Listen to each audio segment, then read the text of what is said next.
BC study circle.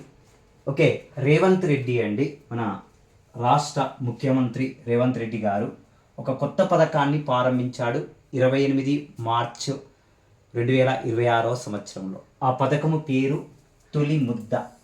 ఈ scheme యొక్క ప్రధానమైనటువంటి ఉద్దేశం ఏమిటండి అంటే అంగన్వాడీ సెంటర్లలో బ్రేక్ఫాస్ట్ ఇవ్వటం కోసం ఈ పథకాన్ని ప్రారంభించాడు.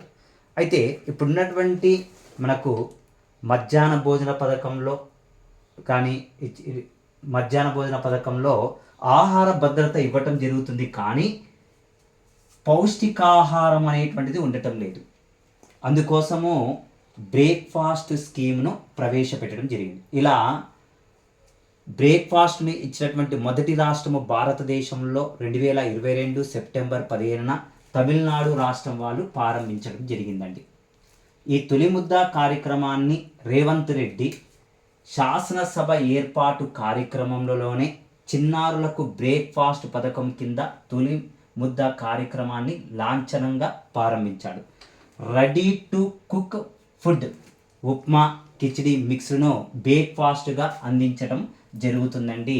ఈ స్కీమ్ యొక్క ప్రధానమైనటువంటి ఉద్దేశం ఏమిటండి అంటే పిల్లలకు పౌష్టికాహారం అందించడం లక్ష్యంగా ఈ పథకాన్ని ప్రవేశపెట్టారు. Thank you everyone.